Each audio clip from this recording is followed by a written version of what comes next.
Good morning class. Welcome to online classes. Student, आज हम लोग मैथ्स पढ़ेंगे और मैथ्स में पढ़ेंगे लॉज ऑफ एक्सपोनेंट। तो एक्सपोनेंट के विषय में आप लोग भी पहले भी पढ़े होंगे। तो एक्सपोनेंट को हम लोग पावर भी बोलते हैं, डिग्री भी बोलते हैं। तो एक्सपोनेंट जिसको हम लोग हिंदी में घात कहते हैं, तो इसके बारे आज हम लोग पढ़ेंगे इस क्लास में।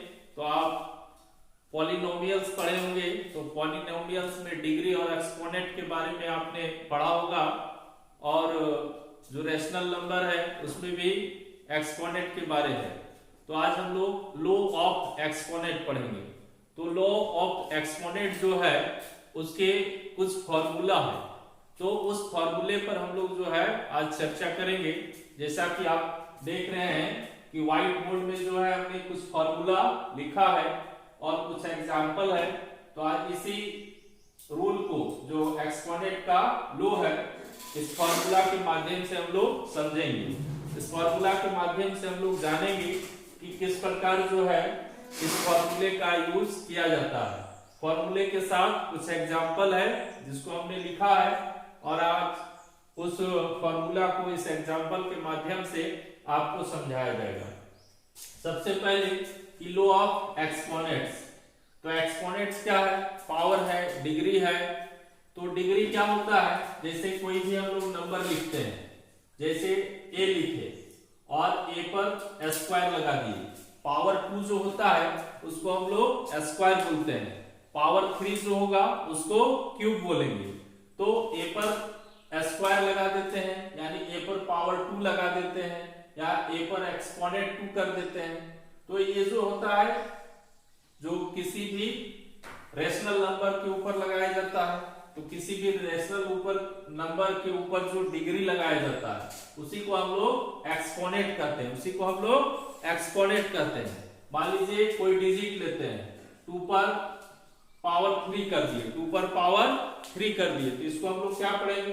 2 पर पावर 3 या 2 एक्सपोनेंट 3 या 2 क्यूब या 2 क्यूब पढ़ सकते हैं। तो ये इसका पावर हो गया, ये इसका एक्सपोनेंट हो गया।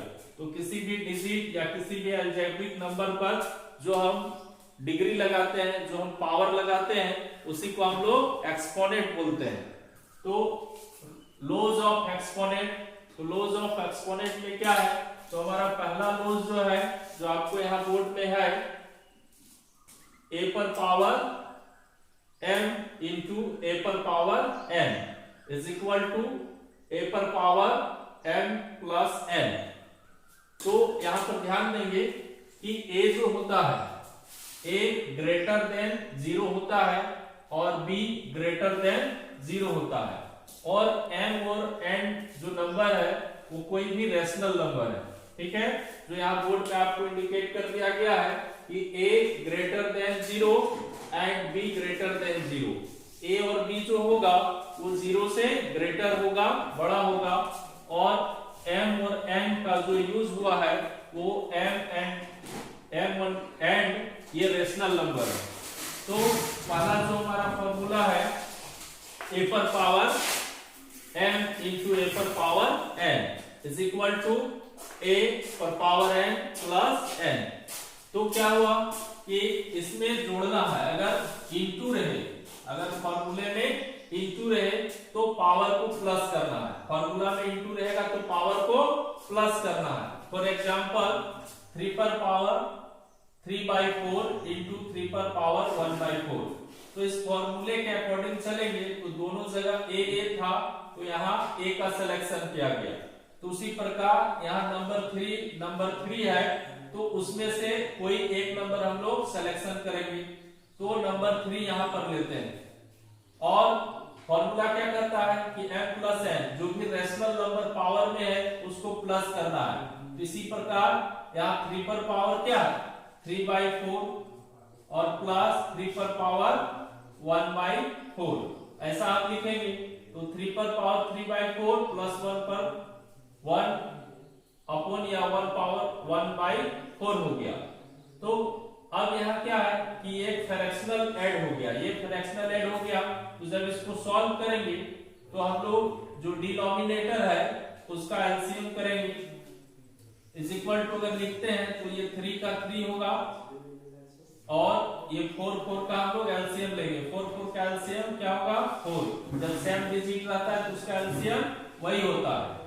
और ऊपर में जो है 4 टाइम्स में 4 1 टाइम्स में जाएगा 3 1 जा 3, यहाँ भी 4 1 टाइम्स में जाएगा 1 1 जा 1 इज इक्वल टू 3 और 4 पर पावर 4 हो गया। ये 4 4 कैंसिल हो जाएगा इज इक्वल टू 3 पर पावर 1। ये आपका आंसर हो जाएगा। तो इस प्रकार इस फॉर्मूले का हम लोग यूज करके इस तरह का जो पावर से रिलेटेड क्वेश्चन होगा उसको हम लोग सॉल्व कर सकते हैं। एक्सपोनेंट से रिलेटेड जो होगा उसका हम लोग सॉल्यूशन कर सकते हैं। ये हमारा पहला फॉर्मूला था a पर पावर m इंटू a पर power n is equal to a पर पावर m प्लस n। मतलब अगर इंटू में रहे तो हमको पावर को प्लस कर देना। दूसरा रूल पर आते हैं। दूसरा रूल हमारा है डिवीजन का।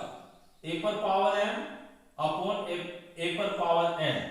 तो अपॉन मतलब क्या हुआ कि ये डिवाइड में, अपॉन मतलब क्या हुआ ये डिवाइड में, और जब डिवाइड में होगा तो पावर को माइनस कर देना। तब पावर को क्या करना है माइनस करना है। तो दोनों जगह a पर पावर m अपॉन a पर पावर n, तो दोनों जगह पर a है तो हमको a का सिलेक्शन करना है, और जो पावर है डिवीजन में होने के कारण इसको हम लोग सब्ट्रैक्शन में लिखेंगे, पावर को माइनस में लिखेंगे। तो a पर पावर m अपॉन a पर power n is equal to a पर पावर m माइनस n। फिर इसी प्रकार हमने एक एग्जांपल लिया है कि 5 पर पावर 1/3 डिवाइड 5 पर पावर 1/6। यहाँ दोनों 5 5 सेम है तो हम 5 को लेंगे और डिवीजन होने के कारण पावर को क्या करेंगे माइनस में लिखेंगे, यानी 1/3 माइनस 1/6। अब इसमें से हम लोग क्या करेंगे 5 को लिखेंगे और ये फ्रैक्शनल सब्ट्रैक्शन हो गया तो इसका हम लोग एलसीएम लेंगे। तो 3 6 का एलसीएम क्या हो जाएगा 6 हो जाएगा। 3 2 जा 6 2 1 जा 2 माइनस 6 1 जा 6, ये डिवाइड हो जाएगा 1 1 जा 1 5 और 2 पर 1 माइनस करेंगे 1/6, यानी 5 पावर 1/6। ये इसका रिजल्ट हो जाएगा, ये इसका आंसर हो जाएगा। तो इस प्रकार से हम लोग दूसरे फॉर्मूला का यूज कर सकते हैं। फिर हम लोग आते हैं तीसरा फॉर्मूला पर। लॉज ऑफ एक्सपोनेंट का जो है उसका तीसरा फॉर्मूला आते हैं, वो क्या है a पर पावर n इंटू n, यानी क्या है दोनों पावर मल्टीप्लाई में, दोनों पावर मल्टीप्लाई में a पर power m bracket power n। तो अगर दो अलग पावर हो, जैसे m n दो रैशनल नंबर है तो दोनों अलग है, तो जब दो अलग डिफरेंस पावर हो और दोनों ऊपर में हो तो उस पावर को मल्टीप्लाई कर दिया जाता है। तो पावर को क्या किया जाता है, तो पावर को मल्टीप्लाई कर दिया जाता है। उसका एक एग्जांपल है 3 पर पावर 2 इंटू पावर 4, यानी 3 पर पावर 2 ब्रैकेट पावर 4। तो हम यहाँ क्या करेंगे 3 का सिलेक्शन करेंगे और पावर में 2 और 4 है उसको मल्टीप्लाई कर देंगे 2 इंटू 4, जैसा हमारा फॉर्मूला में यहाँ कहता है, इज इक्वल टू 3 और पावर को इंटू करेंगे 4 2 जा 8, तो ये 3 पर पावर 8 इसका रिजल्ट हो जाएगा। और अगर इसको विस्तृत रूप से लिखना चाहते हैं और इसको लंबा विस्तृत करना चाहते हैं तो 3 पर पावर 8 है तो उसको 8 टाइम्स लिख करके हम मल्टीप्लाई कर देंगे तो इसका विस्तारित रूप आ जाएगा। फिर हमारा जो लो है वो लो नंबर 4 पे आते हैं, जिस पर है a पर पावर और दोनों का पावर, दोनों का जो एक्सपोनेंट है वो सेम है, दोनों का एक्सपोनेंट सेम है, यानी पावर हम लोग देखते हैं फॉर्मूला 4 पर a पर पावर n इंटू b पर पावर m, यानी a और b ये दो डिफरेंट नंबर है लेकिन यहाँ पावर सेम है, पावर सेम है। तो ऐसे कंडीशन में क्या होता है कि a और b को मल्टीप्लाई किया जाता है, एक पावर को यहाँ ले लिया जाता है। यहाँ a b डिफरेंट नंबर है तो उसको लेंगे a b और दोनों पावर में से एक पावर लेंगे, एक एग्जांपल इसका, जैसे 7 पर पावर 3 यानी 7 क्यूब इंटू 8 क्यूब, 7 पर पावर 3 इंटू 8 पर पावर 3 इज इक्वल टू क्या होगा, तो 7 और 8 डिफरेंट नंबर है तो इसको हम लोग इंटू लिखेंगे, 7 इंटू 8, और सेम पावर है तो उसको पावर 3 कर देंगे। अब इसको इंटू कर देते हैं तो 7 8 जा 56 और उसका पावर 3, तो ये इसका आंसर हो जाएगा।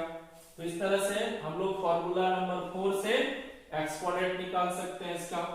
अब हम लोग रूल 5 में आते हैं, एक्सपोनेंट लो का जो रूल 5 है उस पे आते हैं। तो यहाँ रूल 5 क्या है, ए बी, यानी ये ए बी मल्टीप्लाई में a b bracket power m, यानी a b into power m है। ए बी पर क्या है, पावर एम है, तो सेम पावर है और डिफरेंट डिजिट है, तो इसको हम लोग पावर को दोनों डिजिट में दिखाएंगे, यानी ए पर पावर एम इंटू बी पर पावर एम, यानी पावर को यहां ब्रेक करके लिखना है। तो उसी तरह का एक एग्जांपल लिए हैं 2 इंटू 3, यहां पर जो है ए बी साथ में है, इसका मतलब यहां ये मल्टीप्लाई में है, तो 2 इंटू 3 और पावर 4, तो इसको लिखेंगे कैसे, ए पर पावर m है और b पर पावर m, तो उसी प्रकार यहाँ 2 पर पावर 4 इंटू 3 पर पावर 4, इस तरह से हम लोग लिखेंगे। और अगर इसका सॉल्यूशन करना है तो जैसे 2 पर पावर 4 है तो 2 को 4 टाइम्स लिखेंगे, इंटू 3 पर पावर 4 है तो 3 को 4 टाइम्स लिखेंगे और मल्टीप्लाई कर देंगे।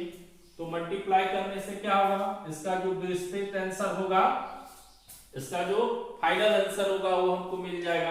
अगर केवल एक्सपोनेंट में हमको आंसर लिखना है तो हमारा ये आंसर फाइनल हो जाएगा। और इसको एकदम क्लियर पूरा सॉल्व कर देना है तो पावर के फॉर्म से इसको हटाकर मल्टीप्लाई करेंगे तो हमारा उसका फाइनल आंसर मिलेगा।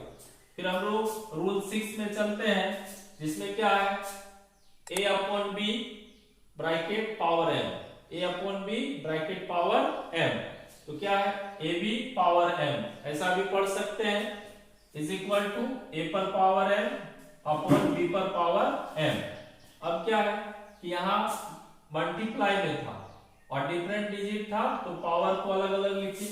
यहाँ क्या है, ये डिवीजन में है, अपॉन में है, डिवाइड में है, तो इसको भी हम लोग डिवाइड में रखेंगे और पावर को अलग अलग इसका डिस्क्रिप्शन करेंगे।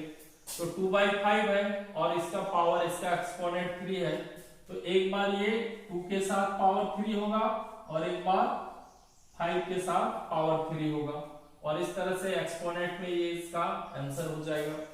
इसको अगर और विस्तृत करना चाहेंगे तो 2 पर पावर 3 है, यानी 2 को 3 टाइम्स लिखेंगे, बाय 5 पर पावर 3 है, 5 को 3 टाइम्स लिखेंगे और मल्टीप्लाई कर देंगे तो उसका आंसर हमको प्राप्त हो जाएगा।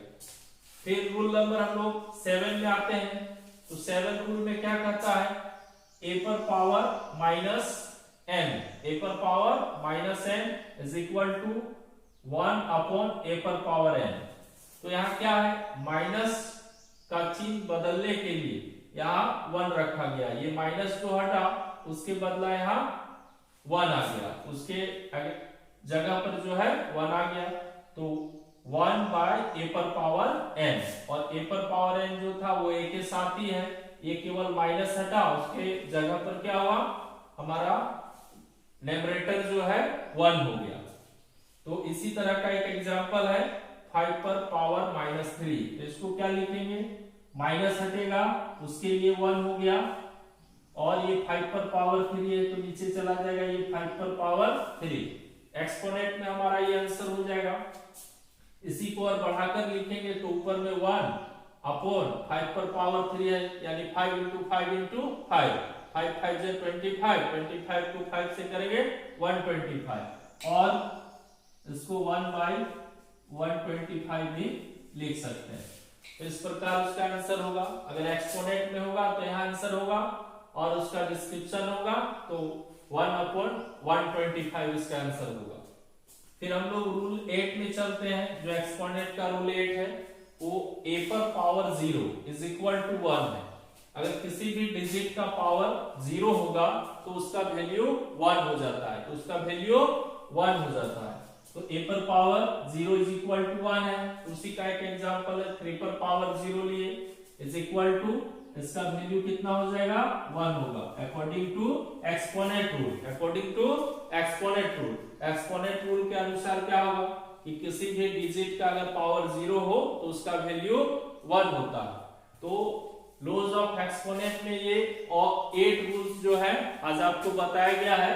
एक्सपोनेंट में कुछ और रूल्स हैं जो आपको नेक्स्ट क्लास में आपको बताया जाएगा। तो आज हमने क्या पढ़ा, लॉज ऑफ एक्सपोनेंट। एक्सपोनेंट क्या है, तो एक्सपोनेंट को हम लोग डिग्री पावर के नाम से भी जानते हैं, और किसी भी डिजिट पर जो हम पावर लगाते हैं या जो डिग्री लगाते हैं उसी को हम लोग एक्सपोनेंट कहते हैं। और इसके 8 रूल्स के बारे में हम लोगों ने पढ़ा जो आपको बोर्ड में लिखा हुआ भी है, और उसके एक एक एग्जाम्पल है जिसके माध्यम से आपको इस रूल को समझा दिया गया है। तो स्टूडेंट नेक्स्ट क्लास में इसी रूल का जो बाकी फॉर्मूला है वो आपको बताया जाएगा और उसके विषय में विथ एग्जाम्पल आपको समझा दिया जाएगा। तो स्टूडेंट नेक्स्ट क्लास में हम लोग इसका और भी जो बच्चा उसको पढ़ लेंगे। वीडियो को लाइक शेयर और सब्सक्राइब अवश्य करें ताकि इसका लाभ अधिक से अधिक लोग उठा सके। Okay, thank you.